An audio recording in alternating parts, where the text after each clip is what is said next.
Well, good morning, everyone. Thank you for attending What's New in Microsoft Dynamics GP 2018. I'm Elaine McDougall. I'm a Senior Solutions Specialist at Encore Business Solutions. I was a GP user for about 10 years prior to working on the consulting side. So today we have a lot of new features to cover with Microsoft Dynamics GP 2018. So the categories we have are sorting options, document attachments, sales, payments, purchasing, administration, workflow, US payroll, and web client. So I am going to be demonstrating most of these features in my GP demo system to show you what these features are about. So these PowerPoint slides will be available for you after the Elevate session, and those PowerPoint slides do have screenshots of all the new features for the most part. There's a few that we didn't have, but those will be available for you. All right, so let me switch to my demonstration system. So the first new feature I want to show you is on the Reconcile Bank Statement screen. So I'm going to pick a checkbook and go to Transactions. So there is new functionality added to the Select Bank Transactions window in the Sort By area. So now you can sort by the payment column and the deposit column.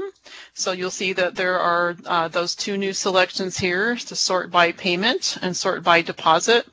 By type and by date were there previously. And you can also sort now in ascending or descending order. So if we were to go and look at our payment section and say to sort descending, we'll want to hit redisplay there. So you'll see that the payment column is now sorted from largest to smallest in the screen there. So anything that negative would be at the bottom. So if we wanted to sort by the deposit column, and maybe we'll do that by ascending, you'll see that that now sorts as well. So some great features added to this screen to help do your bank reconciliation.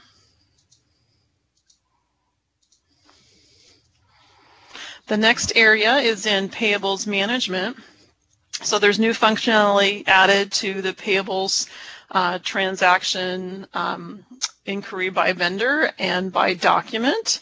So there's new sorting capabilities added here as well. So the sort by options that are available in this screen are by document number, by type, by original amount, by unapplied amount, and by document date. And you can also sort those by ascending and descending order.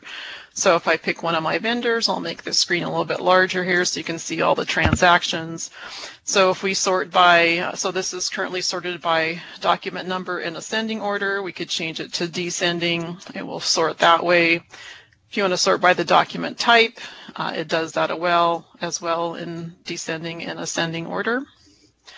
So same feature available in the transactions by document screen here. So you can sort by the maybe the original amount in ascending order, so then you can go through and look for your dollar amount if you're searching for something. And then also by the unapplied amount. So sometimes that's handy to be able to look things up by what's unapplied. So you do have to hit the show button to see those fields in that sort option. The next new feature is in the sales module. Similar to purchasing, there's new functionality added to the receivables transaction inquiry by customer and by document.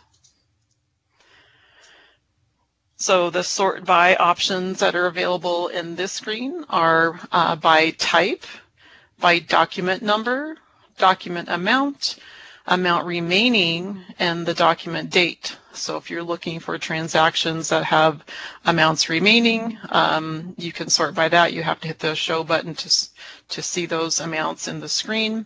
If you want to sort by the document type, you can do that as well.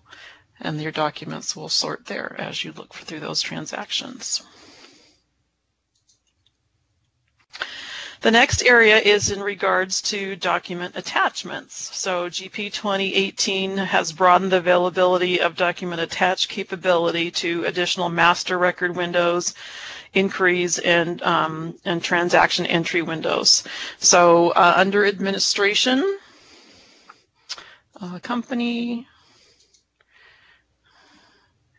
and document attach setup, there's a new checkbox here that says allow attachments to be added in the inquiry windows. So if you want to be able to do that, you need to check that box.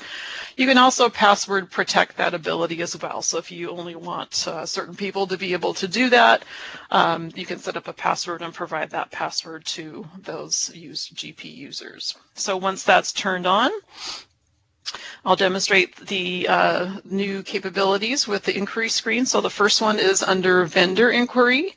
So if you go under the vendor, you pick a vendor here, you'll see that there is an attach button at the top of the screen now, where you click on that, you go find your attachment, attach that item there, and now that's attached to the document.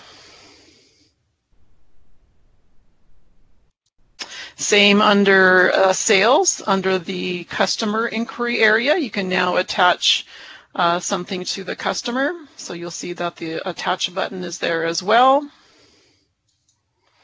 And also, if you have GP project installed, you can attach to the project inquiry screen and the PA project inquiry screen.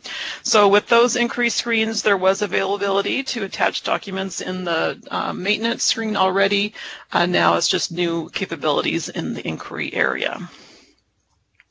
So there are some new document attach functionality available in these screens. So first one is under financial transactions journal entry.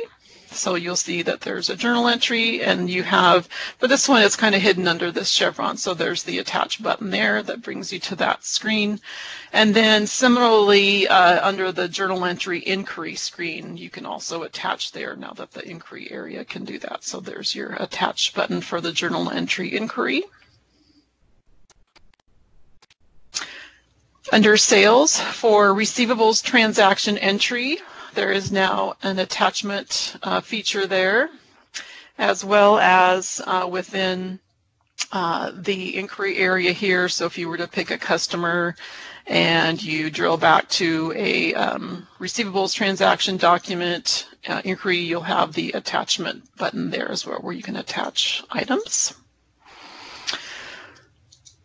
In fixed assets, under the fixed asset general card information, you can attach things here. So you'll see the attach button there. And then similarly within the inquiry area, you have the general asset information here that has an attach button as well. Under payroll,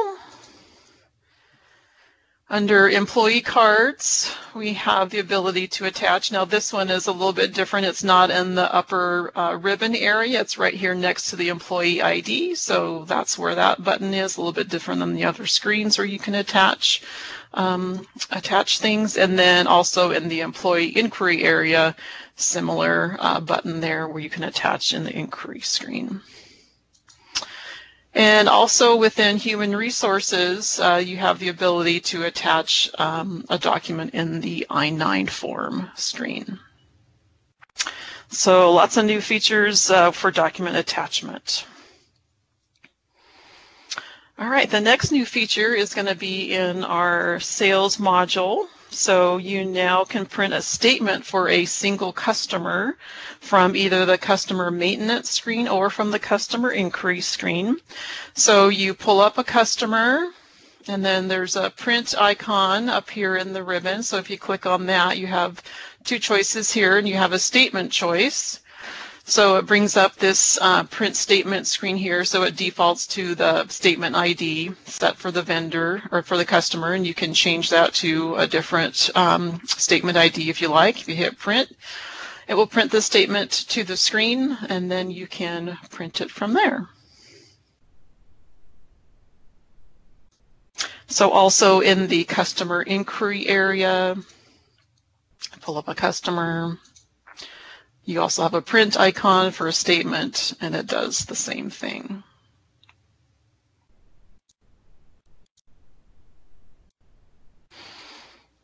The next new feature is displaying a hold status icon in your sales transaction entry screen. So I have a customer. Let's see here. So I'm going to go to sales transaction entry, and I have a customer that is set to be on hold. So we have Adam Park here. So I placed Adam Park on a credit hold previous to our session here today. So you'll see now that there's this little stop sign icon next to the document type that's visible. So as you're entering a new sales transaction into the screen, and you pick that customer, the hold icon will appear as you're entering, or for any open documents that will appear as well. So if you select the stop sign icon, it will give you the reason why they are on hold. So these are hold types that are previously set up in the system, so they're currently on credit hold there. So a nice visual cue for when a customer is on hold. The next area is in payables management. So in GP 2018, let me make this a little bit big here. Some of the menu items have changed terminology. So payables management, the checks windows have been renamed to reflect the ability to process payments to your vendor. So there are various ways to pay your vendors. You can pay by check, by credit card, electronic funds transfer, and any other method. So the terminology within the menu items have changed to reflect that flexibility and having different types of payments. So manual checks was now manual payments. The select payables checks item is now called billed payment batch. And then the edit payables check is now edit payment batch, edit vendor payments, print payments, post payments. So everything was changed from checks to payments, and then a little bit of other terminology changes as well. They all do the same thing, but the terminology is changed to reflect multiple ways to pay a vendor. Our next new feature has to do with processing one payment per vendor or per invoice. So there is a new option within the vendor setup in GP 2018. So you'll see here there's a one payment per selection here, and the choices are by vendor or invoice. So when you upgrade to GP 2018, the default for the vendor is going to be set to one payment per vendor, which is typically how you would pay your vendors. But if you needed to change that, you could change that here. So then to go along with that, in the billed payments batch area, there's a new option under the one payment per. The default selection in this screen is use the vendor option. So when that is selected, all the vendors included in the batch will be using the setting from the vendor maintenance area. So the other two selections that were there previously are still available if you want to control that at the batch processing level. All right, our next feature is within the billed payment batch screen. So there is a new option called Payment Option ID that allows you to save the settings used to build a payment batch. So I have a couple that I've previously set up, so I'm going to open those up for you to take a look at these. So I have one called Class US, so I'm using a vendor class ID for a range of vendor classes that are for the USA vendor classes. So I have that set up. And then also for this payment option ID, I had unchecked all the automatically apply existing unapplied payments, credit memos, and returns. So for those of you that are familiar with this screen, typically all these boxes are checked. So when I selected that payment option, those boxes were unchecked, and it inserted my class ID there. So the other option that I have set up already is a priority one option ID. So for this particular setting, I inserted a restriction for payment priority is set to 1, and that's about the only restriction I had. So you'll see that the automatically apply items are selected. So to kind of set up your own payment option ID, I'll just go through and I'll set up a test batch here. Oh, I already have a batch, so let's clear that. Let's do a new batch. And I'll set to checkbook. All right, then I'm going to say, I'm just going to call this payment option. And then once you tab off of that field, it'll say, do you want to add this default ID? And I'll say add, and then you can put a description on that. So obviously you want to call it something that would make sense to you and your users. So say for this one, maybe I want to insert you know, a class ID for a different range of classes. So maybe I'll do my Canadian class IDs here. And I'll insert that, and then maybe I want to have these boxes unchecked, and maybe I want to also take non-qualifying discounts. So as you're, you know, making all these settings, if you were to, you know, build the batch or just close the window, I'm just going to close the window here, and it'll ask you, do you want to save the changes to this payment option ID? So I will hit save, and then when I go back into the screen and I go and select my new option, you'll see that it has the class ID and the these items are unselected and this box is checked. So that's a big time saver in helping you do your payment runs in a consistent manner. Okay. The next option, a new feature, is in regards to the ability to print purchase requisitions. That wasn't available previously, so I'm going to just go in here and create a purchase requisition.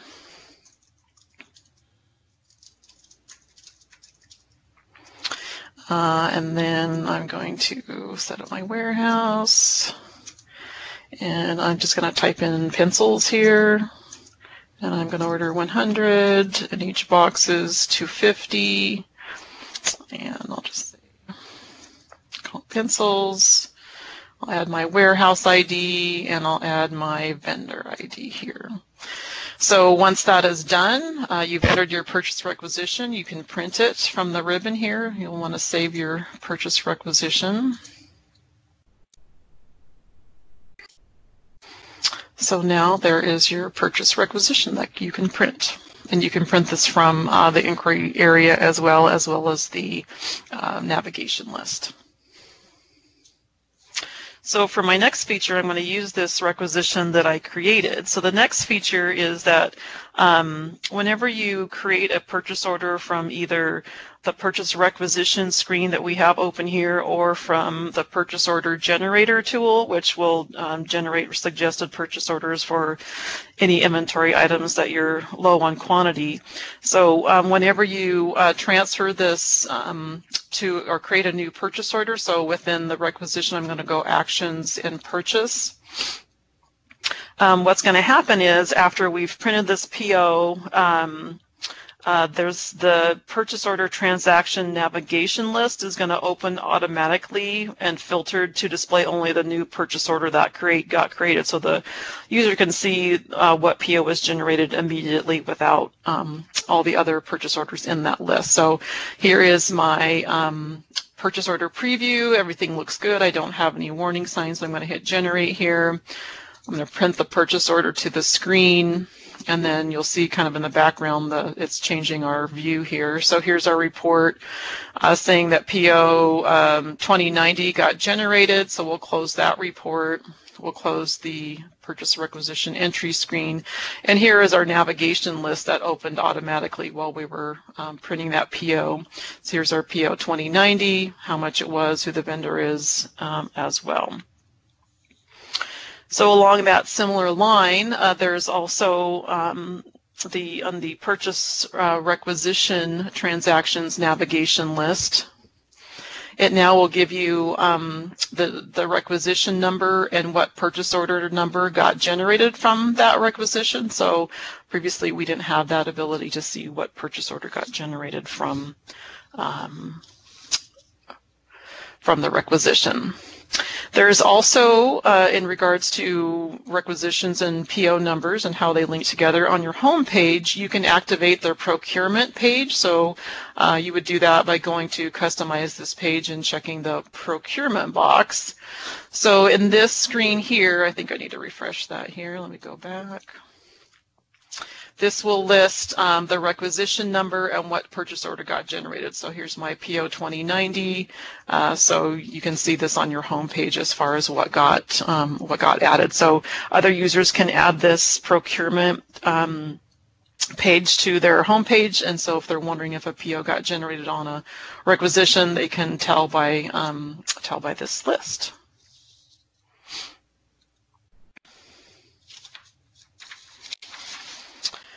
All right, the next feature has to do with the system password. So my demo system does not have a system password, but new functionality has been added that no longer requires the user to re-enter the system password for the duration of the user session. So typically when a system password is set up, certain selections within the setup menu and administration are password protected, like setting up a user. So every time you went into a user or user access and security as you're setting up a new user, you would be prompted for the system password, but you enter the system password once and then it will be suppressed for any other entries during this particular session. So if you log out of GP and log back in again later in the day, you will be prompted the first time, and then following that you won't. So it's per session, which is very handy for those that are in those screens quite often. Our next new feature is in regards to adding a password to a smart list. So as you know, anyone can modify a smart list. So now let me open a simple smart list here. So I have a chart of accounts smart list here. So if I went and changed the order of the columns or added new columns or deleted and I wanted to save that, the user would simply just hit favorites and hit modify to save that smart list. So I have a smart list here that's already password protected. So if I made changes to the smart list and I wanted to change it, I clicked on favorites and I hit modify, it's going to ask me for the password in order to modify that smart list. So I had entered a password the last time I saved that smart list. So this will really be helpful in making sure people don't modify smart lists that shouldn't be modified. Nice little feature there. The next new feature is in regards to analytical accounting. So we're going to go under administration, company, analytical accounting, and then user access. So in the user access to transaction dimensions window, you can specify which users have access to dimensions, and now there is a copy button, so that allows you to be able to easily copy access to multiple other users or other transaction dimensions and dimension codes. Another new item within GP 2018, and in previous versions there was some missing help documentation, so they have made sure that those links are now available in some of those screens. So if you go to any entry screen or inquiry screen, or really any screen, if you hit help about this window, you'll get a help menu here. So previously there were some missing help items. One thing to note is in 2018 it still does say Microsoft Dynamics GP 2015, so they missed that little label there. So, but help documentation has improved since 2015. All right, the next area is in regards to workflow. So I don't have workflow turned on in this demo system, but we can go over some of the features. We'll talk through some of those features. So under setup, company, workflow, workflow maintenance, we have a few new workflows that have been added. So the first one is under the financial series, and it is for general ledger account approval. So anytime a general ledger account is set up, you can set up a workflow to approve that setup. The other two new workflows are under purchasing. So the first one is for a receiving transaction approval. So this would be a receiving off of a purchase order.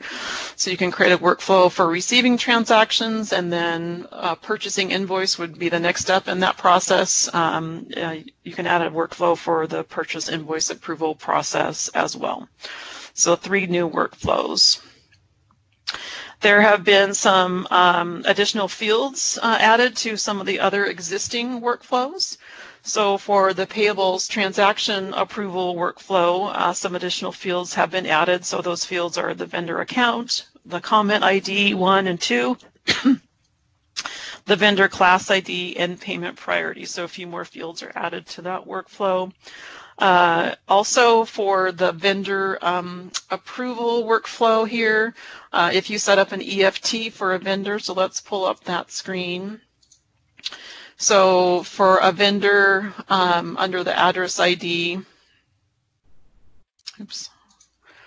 there's this EFT bank field. So previously these fields were not part of workflow, so now the country, the bank name, the bank account, and the SWIFT code will be included in the workflow approval for vendors.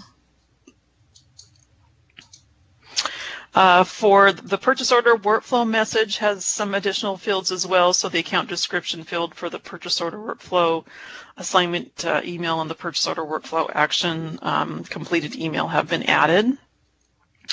There are also some reminders that were added. So workflow reminder emails can now be sent to users who have a workflow transaction pending their approval. So this enhancement lets you set a reminder time period on the workflow that's used to notify users if they haven't reacted to their assigned workflow task within the specified time frame. So that's a handy feature to remind users to do their workflow approvals. There's also a new feature that allows you to copy a workflow step. So this enhancement adds efficiency to the process of setting up workflows by enabling you to copy steps within the workflow of the same workflow type, and then you can rename that step and then include the sub-steps in a workflow. So that's helped us streamline the setup process of a workflow. There's also a new workflow history report. So within administration, reports, company workflow history. So there's a workflow history report that can be sent, that can be generated. This report can be filtered by, workflow type, workflow manager, the user, complete date, due date, etc. So good report to track the workflow there.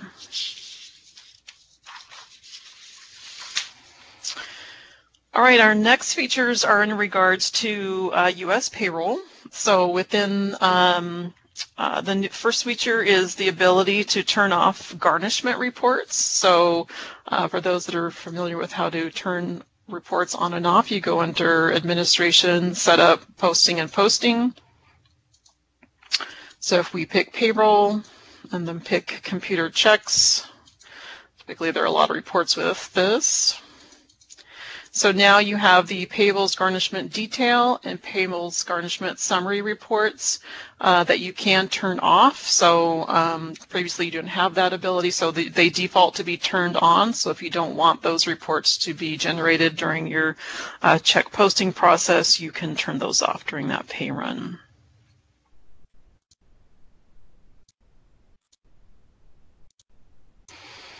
The next new feature is in regards to the ability to roll down setup to a selected choice of records.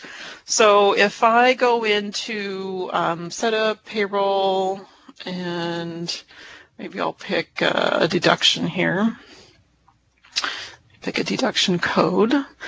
So anytime you make a change to a deduction code or a pay code, a benefit code, or a shift setup, if you make a change, so I'm just going to uncheck local taxes here, and you say save, you're going to get this new option that says, you know, how do you want to roll down these changes? Do you just want to roll it down to active records, or you want to roll it down to all records or no records? So all records would include active and inactive. So so you have those selections now to do those, roll down those changes.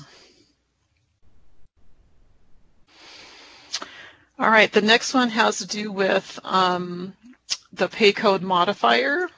So you now have the ability to change the department code for the payroll codes. So these others for pay, benefit, and deduction were available previously. So department code is a new feature within this. So if you have any codes that you need to change, this will roll down to the current records as well as to the history tables.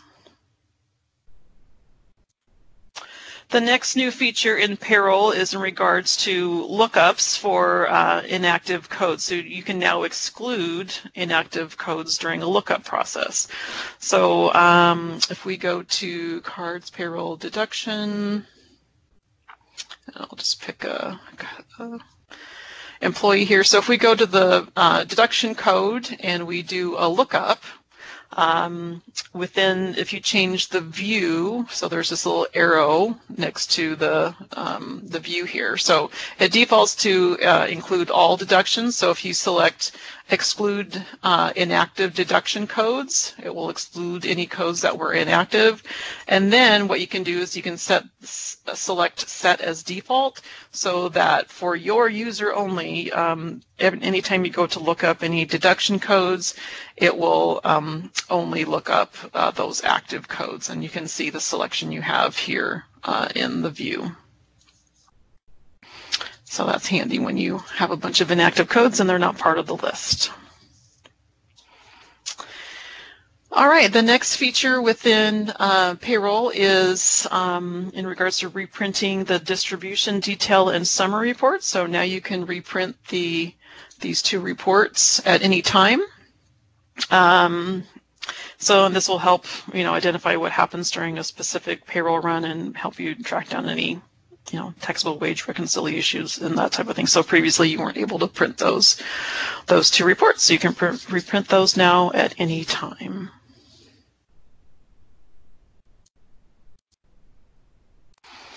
All right, my last features are in regards to the web client within GP. So for those of you that use the web client, so the first new feature is a one-click access to smart lists. So there's new functionality added to the web client that allows one-click access to a smart list. So there's a new link that will be in the banner in the upper right area of the web client window labeled smart list. So you just click on that link and it opens the smart list window. So quicker navigation to the smart list within the web client. The next web client new feature is the ability to maximize the bank reconciliation window, so the user can see more transactions in that window and reduce the amount of scrolling that's needed to find transactions in the bank reconciliation window. And then the last item is in regards to the autocomplete functionality. So that's been added to the web client. So, you know, when you start to type in you know, a partial entry like for a vendor code, it will recognize those partial entries just like the Microsoft GP desktop client does. So that's a list of all my features. So I'm going to go to my last slide here and see if there are any questions.